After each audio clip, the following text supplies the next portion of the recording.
So welcome to সোমসেস। কেমন আছো সবাই? ভালো আছো? আজকের ভিডিওটা আর আজকের দিনটা হলো ফেসবুক, ইউটিউব, হোয়াটসঅ্যাপ, বিশেষ করে হোয়াটসঅ্যাপ। আর তোমার যদি ইনস্টাগ্রাম থাকে, তোমার যদি ফেসবুক থাকে, তোমার যদি ইউটিউব থাকে, এই তিনটে নোংরা করার দিন। প্রত্যেকে এই ভিডিওটাকে শেয়ার করো। যত বেশি শেয়ার করবে ভাববে তুমি কিছু না কিছু লাভই করছো, কোনো ক্ষতি করছো না। তো আমি আজকে যে ভিডিওটা বানাচ্ছি, আগে আমি মেনলি একজনের বাড়ি এসেছি, এক দুজনে এই ভিডিওটা বানিয়েছে একে নিয়ে। এমন একটা পরিস্থিতি আছে, সেই পরিস্থিতিটা আমি যদি ডেসক্রাইব করি আমার মনে হয় তোমরা অতটা ভালো বুঝতে পারবে না। যেই পরিস্থিতি আছে তার মুখ থেকেই শুনে নাও, বেশি কথা বাড়াবো না। লাস্টে আমি পুরো ব্যাপারটা শোনাবো, আগে তার মুখ থেকে শুনে নাও যে কি বেসিক্যালি কি হয়েছে ব্যাপারটা। তো চলো আগে তার কাছে যাওয়া যাক। সো প্রথমে দেখে নাও, একটু পাটার দিকে দেখে নাও। পাটা পুরোটাই মুড়ে গেছে, ঠিক আছে? পাটায় আমার মনে হচ্ছে তোমরা দেখলেই বুঝতে পারবে কি পরিস্থিতিতে আছে। পাটা পুরো মুড়ে গেছে, আঙুলগুলো পুরো মুড়ে গেছে। আর ওজন অ্যাপ্রক্সিমেট আমার মনে হয় না 30 থেকে 35 কেজির উপরে হবে, ঠিক আছে? হাতও, তুমি হাতের দিকটা একটু ফোকাস করো, হাতের দিকটা দেখো।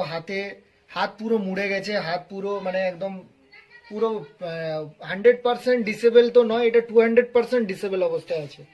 দেখতে পাচ্ছ এখানে ক্যাথিটার লাগানো আছে, দেখো ক্যাথিটার। আর নিচে তোমার যত টয়লেটগুলো নিচে যাচ্ছে। বেসিক্যালি ক্যাথিটার কখন লাগানো থাকে? একটা অপারেশন হওয়ার পরে ম্যাক্সিমাম 1 থেকে 2 মাস ক্যাথিটার লাগানো থাকে, যতটা আমি জানি।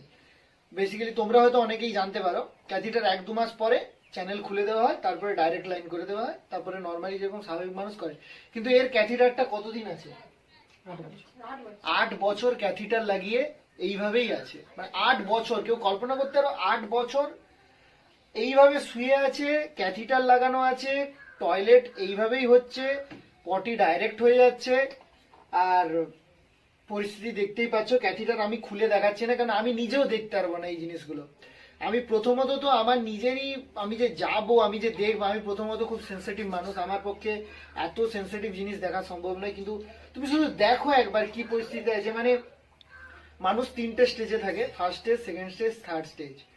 আমি একজন পেশেন্টের সামনে তো আর এটা বলতে পারবো না। তোমরা বুঝতেই পারছো যে এটা কোন স্টেজে আছে, নিজেরাই বুঝতে পারছো। তো এর ব্যাংক ডিটেলস সবকিছুই ডেসক্রিপশনে আমার দেওয়া আছে। দেখো, সারাদিনে অনেক কিছুই খরচা করো তোমরা, 10 টাকা, 5 টাকা, যার যেরকম সামর্থ্য আছে। Please as much as possible তোমরা একে হেল্প করো। যদি আমরা লাস্ট যে ম্যাক্সিমাম ডেজ গুলো এর জীবনে আমাদের মতো, যেরকম আমাদের যেরকম লাস্ট কিছু বছর আছে আমরা বেঁচে থাকবো, সেরকম এ যত বছরই বেঁচে থাকুক যেন একটা মোটামুটি কিছু বাইরের জিনিস দেখতে পাক। আপাতত 8-9 বছর তো কিছুই দেখে না, কিছুই জানে না। এমনকি আমাকে যে লোকেশনটাও পাঠিয়েছে, সেই লোকেশনটাও ভুল পাঠিয়েছে, কেননা জানেই না তো কোথা থেকে জানবে। আর কত কি হয়ে যাচ্ছে বাইরে কিছুই জানে না, তো বলবে কোথা থেকে? আর বাড়িতে বয়স্ক একটা দাদু আছে, দিদা আছে, আর কেউই নেই। আর কেউ ভিডিও করেও দিচ্ছে না, কেউ হেল্পও করছে না, কাউকে ডাকলে আসছে না। অবভিয়াসলি আজকের ডেটে মানুষরা কিছু না পেলে কিছু করে না। তো পুরো এরিয়াই স্বার্থপর, সেলফিশ হয়ে গেছে। তো এই পরিস্থিতিতে এর কাছে কিছুই নেই। আমি শুধু এসছি বলেই এতটা ভালোভাবে দেখতে পাচ্ছ। এই একটা দুটো ভিডিও অন্যজন বানিয়েছে, কিন্তু তার ভিডিওতে তোমরা ভালোভাবে বুঝতে পারছো না, কেননা বোঝানোর জন্য কাউকে এখানে আসতে হবে। এখানে এসে ভিডিও করে দেখালে এই এখন যতটা বুঝতে পারছো তুমি দেখো, মানে কি আর বলবো এই অবস্থা। তো প্লিজ তোমরা ভিডিওটাকে শেয়ার করো, আমার জন্য নয়, এর জন্য ভিডিওটাকে শেয়ার করো। এতটাই শেয়ার করো যাতে ভিডিওটা কিছু বড় বড় ইউটিউবারদের কাছে পৌঁছাক। আর আমার সঙ্গে যারা আছো বড় ইউটিউবাররা, আমার সঙ্গে যেমন যারা আছো, আমি নাম বলছি না, তোমরা জানো, তোমরা কারা আমাকে চেনো, কারা ভালোবাসো।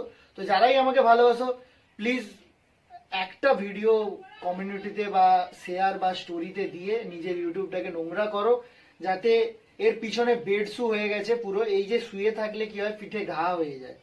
তো এই ঘা গুলো কোন স্টেজে পৌঁছায় তোমরা সেটাও জানো। তো প্লিজ এবার এই বেড শুটা দেখাবো, আমার নিজেরই খারাপ লাগছে দেখাতে। পুরো একদম পিঠ ঘা হয়ে গেছে। সেটা ওর দিদা, প্রত্যেক দিনকার দিদা আছে, প্রত্যেক দিন পরিষ্কার করে। আর এখন কাঁদছে। আমি এখনই যদি ভিডিও করি দুজনেই কেঁদে ফেলবে। আর এই কান্নাকাটি আমার খুবই খারাপ লাগে। তো দেখো এই পরিস্থিতি আছে, 20-25 কেজি ওজন হবে। তো অবভিয়াসলি যদি একটু সুচিকিৎসা হয় তাহলে হয়তো হুইল চেয়ারে বাদবাকি লাইফটাকে কাটাতে পারবে। 14 বছর বয়সে আমি যখন কাজ করতে যাই, আমার মাথায় বস্তা পড়ে গেছে। বস্তা পড়ে গিয়ে মানে সঙ্গে সঙ্গে পুরো প্যারালাইসিস হয়ে যায়। আর সেই দিন থেকে আমি একদম পুরো বিছানাতে শুয়ে আছি। আর আমার অপারেশনটা করলে আপাতত আমি অনেকটা সুস্থ হতাম, কিন্তু আমার অপারেশন করেনি, আমাকে ট্যাক্সেন দিয়েছিল মাথা ছাঁদা করে, সে বিশাল কষ্ট। আর এখন আমার সমস্যা প্রচুর, বেশ ঘাগুলোকে আমার সুস্থ করতেই হবে, যে মাইক্রো সার্জারি করতেই হবে, না করলে আমার ক্যান্সারের দিকেও যেতে পারে। তাই জন্য তোমাদের কাছে হাত জোড়ো বলে রিকোয়েস্ট করছি, তোমরা একটু আমাকে হেল্প করো। এবং আমার চ্যালেঞ্জ আছে, ওই চ্যালেঞ্জটায় যে তোমরা একটু প্রচুর শেয়ার করো। এবং সোমদা যে আমাদের বাড়িতে এসছে, সোমদাকে তোমরা যদি না পাশে থাকো, সোমদা আমাদের মতো মানুষকে তুলবে কি করে? সোমদার চ্যালেঞ্জে যাও, সোমদা চ্যালেঞ্জে তোমরা সবাই সাবস্ক্রাইব করো। সোমদা আমাদের মতন মানুষের জন্যে, সোমদা হলদিয়া থেকে আমার বাড়ি 2 ঘন্টা এসেছে। সো এখানে দেখতে পাচ্ছ এই দুজনই মাত্র সম্বল। এই যে দুজনকে দেখতে পাচ্ছ, এই দুজনই সম্বল, দাদু আর দিদা, এই দুজন আছে। তো আমি বলতে চাচ্ছি আমার চেয়ে ভালো দিদাই বলুক, দিদা যে কি এখন পরিস্থিতি কিভাবে হলো একটু বলো। প্রথমে পড়ে গেছিল, পড়ে যেতে আমাদের এই তো বাড়িতে তো অবশ্যই কেউ দাদা তখন তো যেত না, অন্য লোক করে পাঠানো হয়েছিল, তারা নিয়ে গেছিল। নিয়ে যেতে আগে প্রথমে কটক দিয়ে গেছিল, কটকে ডাক্তার নেই বলে আবার ভেলুর দিয়ে গেছে। ভেলুরকে নিয়ে এসে সেখান থাকতে যেয়ে তারপর ট্যাক্সেন দিয়েছে, অপারেশন করিনি। অপারেশন নাই করতে বলছে এই ট্যাক্সিনে ছোট বাচ্চা, বয়স কম আছে, আশা করি উঠে মানে চলতে রাখতে পারবে, আমাদেরকে এই ভরসা দিচ্ছে। আর সে তখন বলতে আমরাও এত, আবার একবার চেক আপ নিয়ে গেলো, সে তখন এতগুলো রাখা ঘা হয়ে গেছে, এই ফোটা এতগুলো, এত রাখা আঙুল ঢুকে যাবে এরকম পরিস্থিতিতে। তাই সেখানে বলে ঘা ভালো হলে তোমরা মানে নিয়ে যাবে, ভেলুরে বলে দিচ্ছে। এটা ঘা ভালো তো হচ্ছে না, এখনো করতে পারতেছি না, একটু রাখা রয়ে গেছে, সেই জন্য নিয়ে যাওয়া হচ্ছে না, টাকা পয়সা পাওয়া যায়নি। আবার বাড়ির এরকম অবস্থা, আর্থিক অবস্থা, টাকা পয়সার তো দরকার, খাটা খানি লোক নেই, দিন বেশি দিন যায় খাওয়া মুখা হচ্ছে, রুগীকে দেখতেছে আর কি দেখা। তো মোটামুটি এর এই যে অবস্থা, এখান থেকে মোটামুটি একটু ঠিক হতে গেলে তাও কত টাকার মতো লাগবে? আর তার বাবাও তো নেই, সে তো কোথায় যে নেই উদ্দেশ্য, কোথাও সে এতটুকু, সে 4-5 বছরের বেলা থাকতে এদের দিকে ছেড়ে পালিয়ে। মানে এর বাবা একে ছেড়ে চলে গেছে 4-5 বছর বয়স থেকে, মানে খুবই ট্র্যাজেডিক, মানে কি বলবো, আর কিছু বলার নেই। আর এর মোটামুটি এখন কত টাকার মতো লাগবে এটা পুরো সুস্থ হতে? 500 লাখ টাকা তো তখনই চলে গেছিল, যেটুকু জমি জায়গা ছিল বিক্রি করে তো দেখানো হয়েছে, তখনই 4-5 লাখ, 5-7 লাখ টাকা চলে গেছে। মানে এর পিছনে 5-7 লাখ টাকা অলরেডি চলে গেছে। এখনো মোটামুটি তখনকার দিনের চিকিৎসা ব্যবস্থা অতটা ভালো নেই, এখন মোটামুটি একটু অ্যাপ্রক্সলি জেনে দেখেছে যে 4-5 লাখ টাকার মতো মিনিমাম লাগবে। তো দেখো তোমরা কতটা কি সাহায্য করতে পারো। এর পিছনে বেড শু হয়ে গিয়ে পুরো ঘা হয়ে গেছে, একটু প্লিজ দেখাও। আগে থাকতে এই যে হাত গাড়া লাড়তে পারতো না, এখন হাত গা লাড়তেছে, ওই দিকে ভালো দেখায়, ওই দিকে ঘুরো। দুটো আছে তো, এই সাইডেও একটা, ওই সাইডে। ওই সাইডে এগুলো সব দেখায়।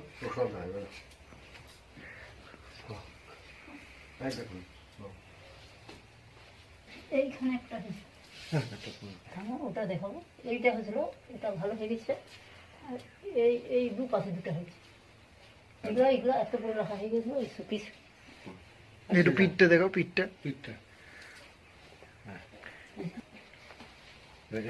আর এইটা বেশি, এইটা ভিতরে এতটা রাখা ডিম। একটু একটু তোমরা এদিকে সরে আসো। তো দেখো এই পরিস্থিতি, দেখো ঘা হয়ে গিয়ে পুঁজ বেরোচ্ছে। তো দেখতে পাচ্ছ এখানে ঘা হয়ে গিয়ে পুঁজ বেরোচ্ছে, এখানেও ঘা হয়ে গেছে, এখানেও ঘা হয়ে গেছে। এই শরীর 30-35 কেজি। প্লিজ ইয়ার 4-5 লাখ টাকাটা কোনো ব্যাপার নয়, কোনো ব্যাপার নয়, একজন মানুষের পক্ষে বিরাট ব্যাপার। সবাই 10-20 টাকা করে দিলে কোনো ব্যাপার নয়। প্লিজ ইয়ার ডেসক্রিপশনে যাও, as much as possible share করো। আমিও ইউটিউব থেকে বিশাল কিছু টাকা পাই না, ঠিক আছে, কিন্তু আমি শুধু আসি 1000, 1500, 2000 টাকা খরচা করে আমি আসি, শুধু যাতে যে এরা একটু আপাতত জীবনে কিছু তো আনন্দ পাক। আর কিছু আনন্দের জন্য 4-5 লাখ টাকাটা কোনো ব্যাপার না। সবাই 10 টাকা করে শেয়ার করলে, এর ব্যাংক অ্যাকাউন্ট ডিসক্রিপশনে দেওয়া আছে। ইয়ার করার প্রত্যেকটা বড় ইউটিউবার যারা আমাকে চেনো, প্রত্যেককে আমি প্লিজ রিকোয়েস্ট করছি, প্লিজ এই ভিডিওটাকে কমিউনিটিতে শেয়ার করো। না হলে স্টোরিতে তো আপাতত দাও, 6 দিন পরে চলে যাবে। কমিউনিটিতে দিও, পারলে 1 সপ্তাহ পর ডিলিট করে দাও। প্লিজ কমিউনিটিতে দাও, যাতে এর কিছু হয়। টাকা দেওয়ার দরকার নেই, যারা পারো শেয়ার করো। হোয়াটসঅ্যাপ, প্রত্যেকটা নর্মাল মানুষ যারা ইউটিউব করো না তারা তোমরা ফেসবুক করো, ইনস্টাগ্রাম করো, হোয়াটসঅ্যাপ করো, প্রত্যেকে হোয়াটসঅ্যাপের স্টোরিতে দাও, যাতে একটু তো সুস্থ হওয়ার তো অধিকার আছে। এর তো কোনো দোষ নেই, এটা এটা একটা হয়ে গেছে, এটা তোমার সঙ্গে হতে পারতো, আমার সঙ্গে হতে পারতো, যে ক্যামেরা করছে আমার তার সঙ্গে হতে পারতো, সবার সঙ্গে হতে পারতো, কিন্তু এটা এর সঙ্গেই হয়েছে, এর কোনো দোষ নেই। এটা ভগবানের ইচ্ছা, কার কখন কি হয়ে যাবে, আজ ভিডিও করছি কালকে নাও করতে পারি। তো কারুর কোনো জীবনের কোনো মানে অনিশ্চয়তায় জীবন চলে আজকের ডেটে। তো এই পরিস্থিতিতে প্লিজ তোমরা, প্লিজ যারা দেখছো, প্লিজ তোমরা, কি আর বলবো, ক্যাথেটার লাগানো আছে ইয়ার। নর্মাল পেচ্ছাপ পায়খানা যেটা মানুষের সবচেয়ে বেশি মনে হয় নর্মাল জিনিস, একদম বেসিক জিনিস, সেটাও করতে পারে না। এই অবস্থা, প্লিজ তোমাদের কাছে প্লিজ হাত জোড়ো করে রিকোয়েস্ট করছি, প্লিজ দেখো। কেঁদে ভেঁদে বোঝাতে পারবো না, কেননা মনের কষ্ট মনেই আছে, চোখে জল দিয়ে বোঝাতে পারবো না। প্লিজ প্লিজ শেয়ার করো, প্লিজ।